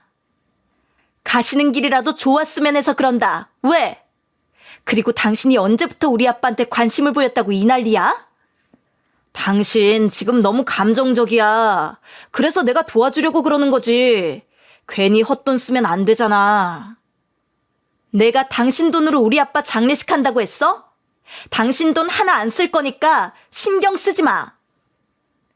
남편은 장례를 준비하는 내내 저를 따라다니면서 이건 너무 비싼 거 아니냐, 이걸 굳이 해야 하냐 하더라고요. 남편 때문에 저는 아버지를 보낸 슬픔을 느낄 새도 없이 정신없이 장례를 준비하게 되었죠. 4일이 어떻게 흘렀는지 제대로 기억도 나지 않았어요. 조금 괜찮아지면 조문객분들이 오셔서 또 한바탕 눈물을 쏟고 아버지 친한 친구분들을 뵈면 또다시 아버지 생각이나 눈시울이 붉어졌거든요. 제 나이가 적은 나이는 아니지만 부모님을 보내고 나니 허탈하기도 하고 공허한 기분이 들어 장례를 마치고 집에 들어와 거실에 주저앉아 있었습니다. 그러니 남편이 저에게 다가오더라고요. 장인어른한테 상속받을 수 있는 금액이 어느 정도인지 알아봤어? 뭐? 또 그 얘기야? 왜 그렇게 돈돈거려? 나 누나랑 같이 사업하면서 빚이 3억이 생겼거든. 남편은 저에게 신우이랑 같이 사업을 시작하면서 생긴 빚 3억에 대해서 말을 하기 시작했고 저는 갚아달라는 소리를 하고 싶어서 그런 줄 알았어요. 그래서 이렇게 돈돈거리나 싶었거든요. 하지만 제가 생각한 것과는 다른 이야기를 남편은 꺼냈습니다. 그래서 말인데 우리는 더 대출을 못 받거든. 당신도 알다시피 우리가 일을 하는 것도 아니니까. 우리 사업이 잘 안 되는 이유가 리모델링 때문인 것 같아서 다시 리모델링해서 오픈하려고. 그래서 지금 그 돈을 나보고 대라는 거야? 장인어른 돌아가시면서 상속액 꽤 받았을 거 아니야. 2억 정도만 보태줘. 내가 그걸 들어줄 거라고 생각해서 이야기한 거야? 절대 못 주니까 그 사업을 접든 그냥 지금 상태로 운영하든 당신 마음대로 해. 남편은 맡겨둔 돈을 달라고 하는 것처럼 당당하게 행동하더라고요. 기가 막혀서 절대 안 된다고 해버렸습니다. 그러니 남편이 저에게 성질을 부리더라고요. 내가 사업이 왜 망했는데? 당신이 장인어른 때문에 정신 팔려서 그런 거잖아. 지금 내 탓이라고 말하고 싶은 거야? 내가 사업하라고 떠밀었니? 네가 하고 싶어서 한 거잖아. 그런데 이제 와서 왜 내 탓하는데? 남편이 사업을 하면 와이프가 돼서는 와서 돕기라도 해야 하는 거 아니야? 당신 내가 하는 사업에 관심이라도 가졌어? 내가 뭘 하는지도 제대로 몰랐잖아. 당신만 제대로 도와줬으면 우리가 이 정도로 힘들진 않았어. 당신이 처음부터 잘했으면 망하지도 않았겠지. 형님이랑 둘이서 알아서 해결하든가 해. 남편은 제가 본인 사업을 제대로 돕지 않았기에 가게가 망한 거라고 하더라고요. 사람이 하던 일이 잘 안 되면 누군가의 탓을 할 순 있어요. 그게 제일 마음 편하기도 하고 속 편하잖아요. 그런데 다른 사람도 아니고 사업을 말린 저에게 탓을 하는 건 말도 안 되는 상황 아닌가요? 제가 등 떠민 것도 아니었고 오히려 말렸는데도 불구하고 남편은 저 때문에 사업이 잘 안 됐다는 식으로 말을 했고 그 말에 저도 참지 않고 남편에게 한 소리 했죠. 당신 회사 그만두고 형님이랑 가게 차린다고 했을 때 나한테 상의라도 했어? 그냥 통보해버렸잖아. 그때는 빨리 자리 잡는 게 중요하기도 하고 당신이 맨날 저녁 늦게 집에 들어오니까 그랬지. 그래도 어떻게든 말을 할 순 있었잖아. 애초에 나랑 상의도 안 하고 저질렀으면서 이제 와서 내가 무슨 책임을 져야 하는데? 네가 사고 친 돈 나한테 받을 생각하지 마. 안 그래도 마음 심란한데 남편이 벌집을 쑤시듯 제 마음을 후벼놓았죠. 제가 윽박지르니 남편도 더 이상 친정아버지 유산에 대해서 물어보지 않았습니다. 이제 정신 차렸겠지 싶었는데 이번에는 시어머니가 저를 찾아와서는 가족끼리 너무한 거 아니냐고 하더라고요. 너는 가족이 돼서 그 돈이 아까워서 그러냐? 어차피 너 가족도 없잖아. 우리한테 잘 보여야 하는 거 아니야? 네? 어떻게 그런 말을 하실 수가 있어요? 내가 틀린 말 했니? 우리 아들이 잘해보려고 그런 거잖아. 그런데 잘 안 된 거니 너가 좀 도와줄 줄도 알아야지. 그렇게 강 건너 불구경하듯이 하면 어떡해? 저한테는 남일이니까요. 남편이랑 형님이 사업하다가 망한 걸 왜 저희 친정아버지 유산으로 갚아요? 그렇게 안타까우시면 어머님이 도와주세요. 나한테 돈만 있어봐라. 진작 도와줬지. 너 그러다 나중에 후회하지 말고 돈 마련해서 보태줘라. 저한테 맡긴 돈 찾아가듯 시어머니도 남편과 시누이한테 돈을 보태라고 하더라고요. 어쩜 이렇게 당당할 수 있을까 싶은 생각이 들었고 저는 시댁 식구들의 요구를 무시해버렸습니다. 그리고 마음 정리도 할 겸 며칠 동안 친정집을 왔다 갔다 하면서 물건도 정리하고 구석구석 청소도 해놓고 집에 돌아왔더니 시누이가 저희 집에 와 있었더라고요. 남편처럼 돈 달라는 소리 하려고 하나 싶은 생각에 한숨을 쉬며 거실로 들어갔습니다. 남편과 시누이는 심각한 얼굴로 거실에 앉아 있었고 남편은 막 집에 들어온 저에게 큰 소리 쳤습니다. 가족 간에 최소한의 도리는 해야 당신도 편할 거 아니야. 나랑 누나가 이렇게 힘들게 지내는데 당신 그냥 보고만 있을 거야? 또 그 인테리어 일이야? 내가 당신 알아서 하라고 했잖아. 당신이 하도 난리쳐서 리모델링 비용 줄였어. 그러니까 1억 3천만 원만 도와줘. 그게 날 위해서 줄인 거야? 내가 말했지. 나 돈 한 푼도 못 줘. 남편이 다른 곳에서 만든 빚을 가족이라면 갚아줘야 한다는 법이라도 있나요?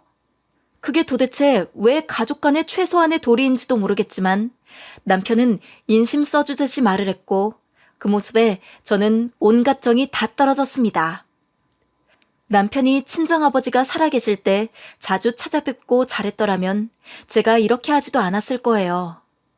물론 친정아버지 유산이었기에 그걸 다 남편 빚 갚는 데 쓰진 않았겠지만 어느 정도는 도와줬겠죠. 그런데 남편은 친정아버지가 보고 싶다고 부를 때에도 사업 핑계로 얼굴 한번 제대로 보여주지 않았고 귀찮아하기만 했습니다. 돌아가시기 며칠 전에 친정아버지는 본인이 곧 갈 거라는 걸 아셨는지 저와 남편을 보고 싶다고 하셨어요.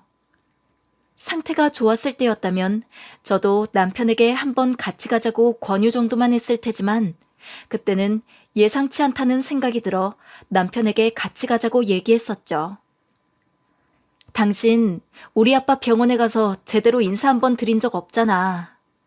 이번에 같이 가자. 아빠도 당신 보고 싶어 해.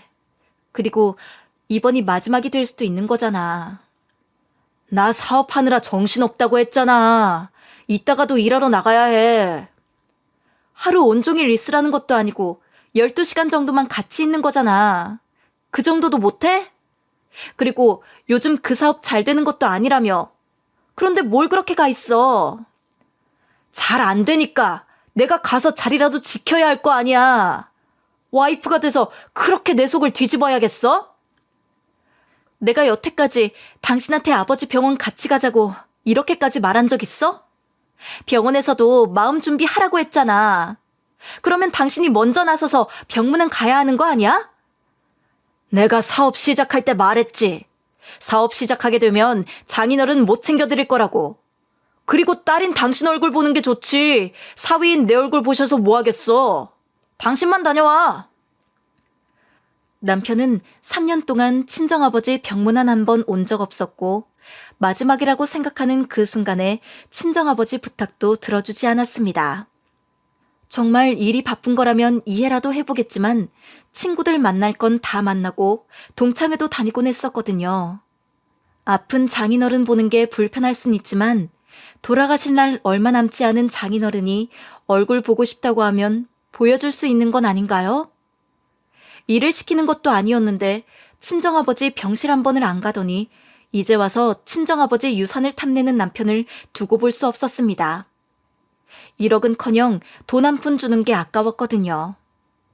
신우이는 저랑 제 남편의 눈치를 힐끔 보고는 거실 바닥에 사진을 펼쳐놓았습니다. 옳게 이거 한번 봐봐.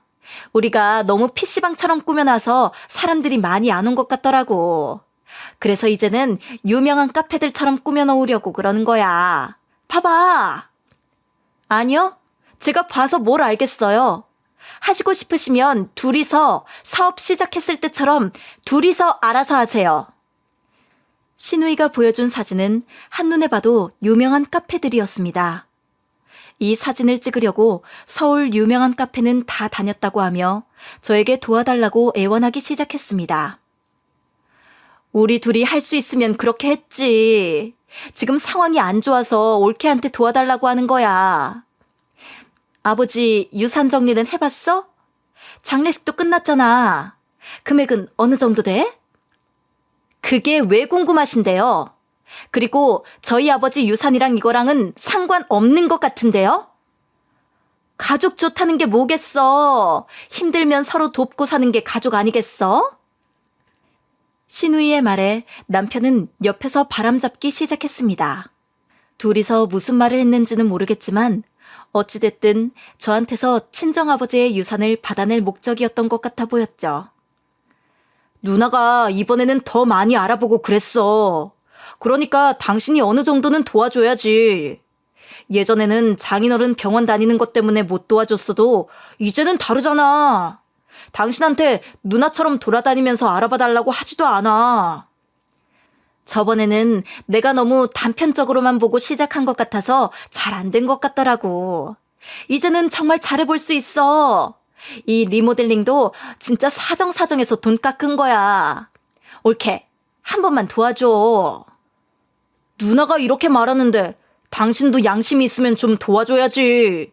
다른 거 할 거 없어. 그냥 리모델링 할 돈만 보태줘. 그게 가족으로서 최소한의 도리잖아. 이 모든 상황이 너무 기가 막혔고 함께 이 자리에 앉아있는 것도 진절머리가 나더라고요. 살면서 돈이 중요하긴 하지만 그래도 사람이 먼저 아닌가요? 저 결혼할 때 친정아버지가 신우이한테 저 잘 부탁한다며 선물도 이것저것 해주시곤 했었어요. 신우이도 저희 아버지 상황 뻔히 알고 있을 때도 저희 아버지 괜찮냐며 병문안 한 번 온 적 없었습니다. 그 당시에는 그게 서운한지도 몰랐지만 시간이 지날수록 서운함을 넘어서 이건 사람으로서 할 수 없는 일이라는 생각이 들었죠. 제가 돈을 준다고 말을 하지 않는다면 이 두 사람은 계속해서 저를 설득하려고 집에 있을 것 같다는 생각에 알겠다고 하며 그 자리에서 일어났습니다. 제 대답에 남편은 화색을 띠며 좋아하더라고요. 진짜 해줄 거지? 당신 그냥 하는 말 아니지? 알겠어. 당신 말대로 최소한만 해줄 테니까 그렇게 알고 그만 얘기해. 진짜로? 지금 당장 돈 보내주는 거야? 얼마 보내줄 거야? 최소한이면 1억? 그 큰 돈이 지금 나한테 어딨겠어. 정리해서 알려줄게. 그 자리에 있으면 돈으로 저를 들들 볶을 것 같다는 생각이 들었고 그 자리를 당장 피하는 게 제 정신건강에 도움이 될 것 같더라고요. 그래서 남편에게 정리해서 알려준다고 하며 집을 나왔습니다. 현관문을 닫자마자 신우이와 남편의 신난 목소리가 들리더라고요. 저는 그 자리에서 바로 변호사를 찾아갔습니다. 본인이 할 사위도리는 한 적이 없으면서 이제 와서 저한테 가족으로서 최소한의 도리를 하라는 남편을 보며 가만두면 안 되겠다는 생각을 했었거든요. 변호사와 한참을 상담하고는 서류를 받아들고 다음날 남편 앞에 통장을 꺼내놨습니다. 남편은 통장을 집어들고는 신나서 웃기 시작했어요. 얼마 들어있어? 장인어른 재산이 얼만큼이야? 꽤 많으면 최소한만 주지 말고 넉넉하게 줘. 내가 잘 돼야 당신도 편할 거 아니야. 그거 열어보기 전에 이거 먼저 봐. 웬 서류야? 뭐 이 돈 받고 어떻게 해야 한다 뭐 그런 거 써 있는 거야? 당신도 참 가족끼리 별걸 다 안다. 남편은 제가 어떤 서류를 건네받았고 저는 그 서류에 대해서 이야기하기 시작했어요. 남편에게 준 서류는 변호사 사무실에서 출력한 서류들이었어요.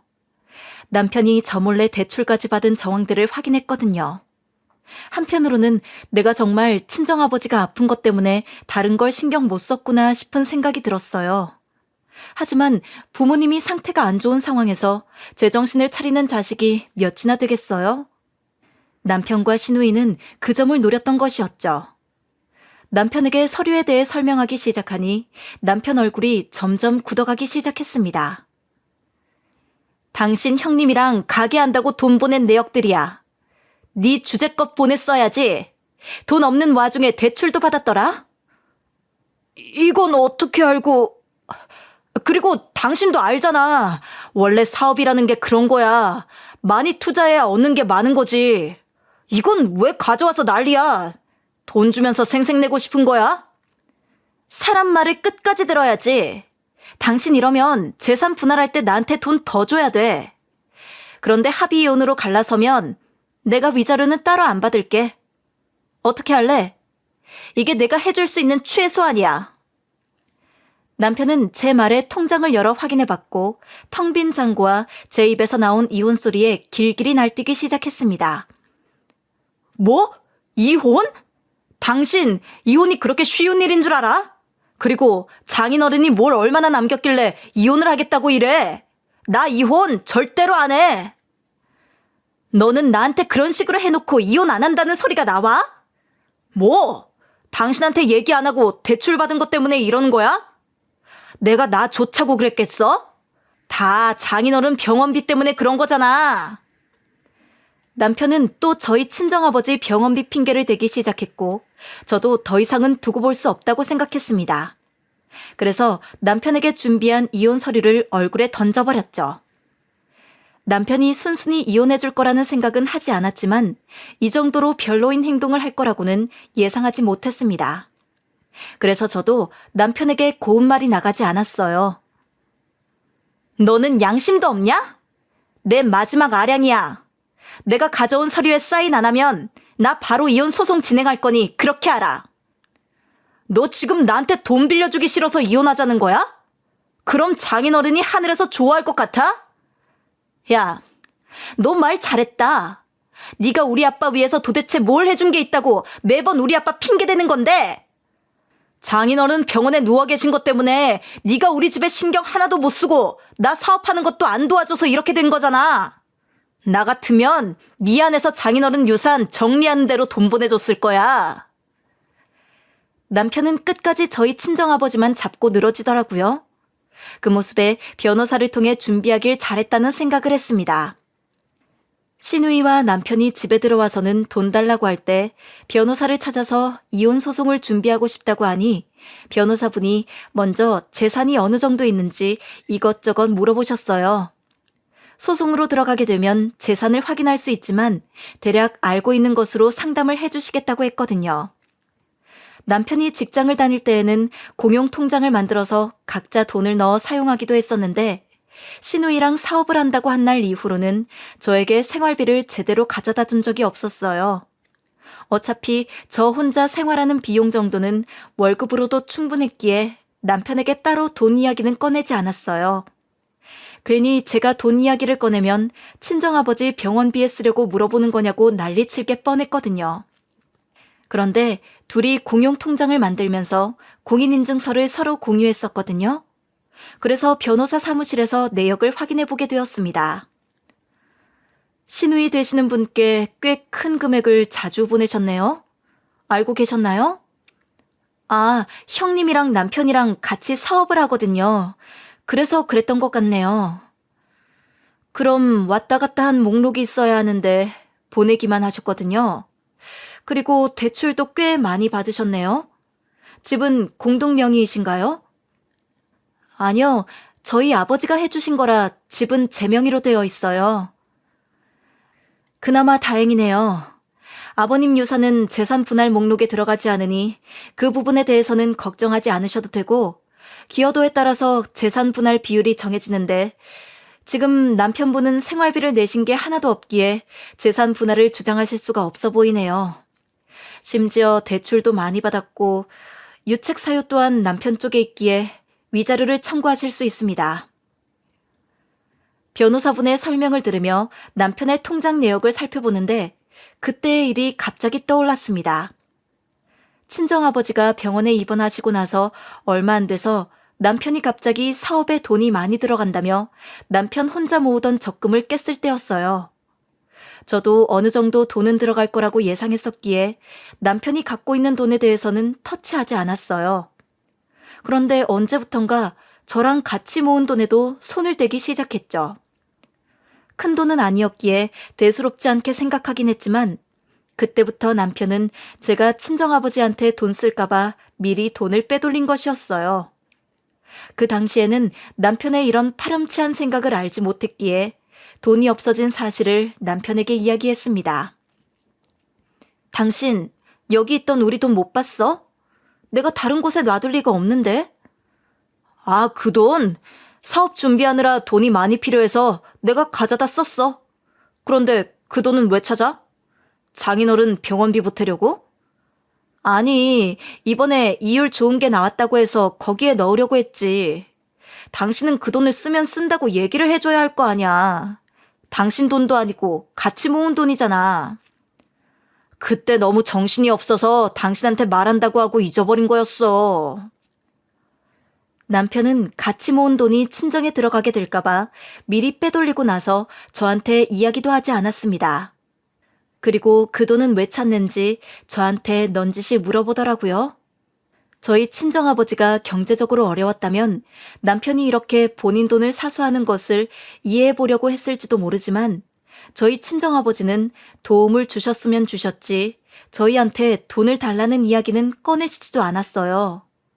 그리고 아버지도 혼자 생활하시면서 모은 돈도 적지 않았기에 저 역시 남편이 돈 때문에 이럴 거라고는 상상도 못했습니다. 그때는 남편이 너무 사업에만 돈을 쏟아붓는 것 같아서 그만해야 하는 거 아니냐고 말을 하기도 했었어요. 그런데 사업이 아직도 안 좋아? 당신 퇴직금을 다 넣었는데도 돈이 부족해? 그 정도면 그냥 빨리 접어야 하는 거 아니야? 투자한 만큼 버는 거야. 찔끔찔끔하면 오히려 돈만 쓰는 거야. 그런데 장인어른 병원비는 어떻게 하고 있어? 당신 월급에서 내는 거야? 무슨 내 월급에서 내. 아버지가 갖고 있는 돈에서 내고 있어. 내가 내고 싶어도 아빠가 절대 안 된다고 하더라고. 그 당시에는 그냥 이야기하고 넘어갔다고 생각했는데 지금 생각해보니 제가 우리 아빠 병원비로 우리 돈을 가져다 쓸까봐 본인 적금은 물론이고 퇴직금, 집에 있는 현찰까지 다 들고 나간 것이었어요. 이렇게 악착같이 돈을 가져갈 수 있나 싶을 정도로 돈을 가져갔었더라고요. 제가 친정아버지 때문에 정신이 없을 틈을 타 시누이와 남편 둘 다 제 돈을 몰래 가져가서 쓰곤 했습니다. 그 덕분에 저는 남편에게 3천만 원, 시누이에게는 2천만 원을 위자료로 청구할 수 있었습니다. 그것 때문에 시어머니가 저한테 와서는 고래고래 소리를 지르셨어요. 이혼한다고 난리치는 것도 어이가 없는데 위자료? 심지어 우리 딸한테 네가 돈을 받을 게 뭐가 있어? 형님이 남편 꼬셔서 저희 집에서 이것저것 갖고 가셨거든요. 거기에 제 것도 있어서요. 헤어지는 마당에 받을 건 받아야죠. 뭐? 우리 아들한테 재산 분할도 안 해준다며? 안 그래도 힘든 애들한테 그 돈을 기어코 받아야겠냐? 남편이 뭘 해왔거나 생활비를 보탰어야 재산 분할을 받죠. 뭐 한 게 없으니 못 받는 게 당연한 거 아니에요? 그리고 그 둘이서 저희 아버지 병원에 누워있을 때 뭐 하나 한 거 없으면서 유산 탐내는 거 보니까 저도 악착같이 받을 건 받아야겠더라고요. 시어머니가 찾아와서 한 번만 봐달라고 빌어도 모자랄 판에 윽박지르시더라고요. 그래서 저는 더 마음 편하게 돈을 받아낼 수 있었어요. 호통치던 시어머니가 나중에는 그러지 말고 애들 형편 딱 하니 그냥 넘어가라며 좋게 말을 하더라고요. 그런데 어차피 이제 안 볼 사람들인데 제가 좋게 끝낼 이유가 없잖아요? 됐다고 다 받아낼 거라고 해버렸습니다. 그렇게 저는 그 두 사람에게 5천만 원을 받고 이혼하게 되었죠. 그러고 나면 전 시댁 식구들은 물론 전 남편을 다시는 보는 일은 없을 거라고 생각했습니다. 그런데 이혼 후 생각지도 못하게 남편을 만나게 되었어요. 당신이 여긴 어쩐 일이야? 아니, 나를 찾아올 일이 있어? 나 한 번만 살려줘. 누나가 내 돈을 다 가져가고는 내 연락도 안 받아. 당신 우리 누나랑 연락한 적 없어? 내가 전 남편 누나랑 연락할 일이 뭐가 있어? 남편은 저를 붙잡고는 저랑 이혼하고 있었던 일을 이야기해 주는데 여러모로 충격적이더라고요. 당신이랑 이혼하고 리모델링 하는 돈도 없고 그래서 누나가 그냥 가게 폐업한다고 했었거든. 그리고 내가 넣은 돈 일부를 돌려준다고 했는데 지금 연락도 안 돼. 그럼 변호사를 찾아가든가 해야지. 왜 나한테 와서 이래? 당신 연락을 받을지도 모르잖아. 제발 사람 하나 살린다 생각하고 누나한테 연락 좀 해줘. 남편이 신우이랑 사업을 시작할 때 남편도 적지 않은 돈을 갖고 시작했기에 저는 당연히 공동 명의로 한 줄 알았거든요. 그런데 다 신우이 이름으로 했더라고요. 그러니 정리를 해도 남편이 받을 수 있는 것은 없었어요. 그리고 이혼한 저보다 더 가혹하게 연을 끊어버렸더라고요. 자기 동생한테 돈 한 푼 주기 싫어서 그러는 신우이 모습을 보며 이게 가족인가 싶은 생각이 들었어요. 남편은 저를 붙잡고 울며불며 사정했지만 제가 해줄 수 있는 말은 단 한마디였죠. 당신 나랑 이혼하면서 재산 분할 하나도 안 하고 위자료도 받았잖아. 나 집 보증금이라도 구하게 1,000만 원만 빌려줘. 누굴 탓하겠어? 네가 그동안 나한테 최소한의 도리도 안 해서 그런 거잖아. 다시 한 번 더 나 찾으면 스토킹으로 신고해버릴 테니까 다시는 찾아오지 마. 내가 이렇게 빌게. 사람 한 명 살린다고 생각하고 제발 봐주라. 무릎 꿇고 비는 남편을 뒤로하고 저는 그 자리를 피했습니다. 제가 일하는 회사까지 찾아와서 이럴 거라고는 생각도 못했거든요. 혹시나 싶은 마음에 아는 사람 통해서 신우이 근황도 알아보긴 했었어요.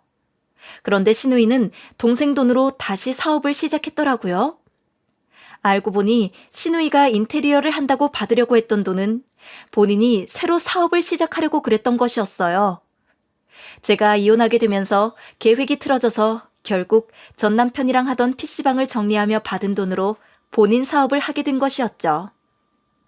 어느 정도는 먹고 사는 것 같은데 그러면 동생한테 어느 정도 돈은 챙겨줄 수 있는 거 아닌가요? 돈 앞에 매정한 두 남매를 보며 남편이 그렇게 말한 가족 간의 도리는 무엇인가 생각하게 되더라고요. 저는 친정아버지가 살던 집을 정리하고 제 고향으로 내려와서 살고 있습니다. 이 세상에 의지할 수 있는 부모님이 없다는 사실에 고아가 된 기분이지만 그래도 기생충과 함께 사는 것보다는 외롭더라도 혼자로 지내는 게 낫겠더라고요. 이혼하는 게 부모 가슴에 대못을 박는 일이라고 하더라고요. 그런데 저희 부모님은 제가 다른 놈 뒷바라지하면서 사는 것보다는 이혼하고 홀가분하게 사는 걸 더 원할 거라는 생각이 들었습니다. 하늘에서 부모님이 보고 있다는 생각으로 언제나 떳떳하고 당당하게 살아가려고 합니다. 제 사연을 들으시는 분들의 가정에 언제나 평화가 있기를 바라며 제 사연을 마무리하도록 하겠습니다. 감사합니다.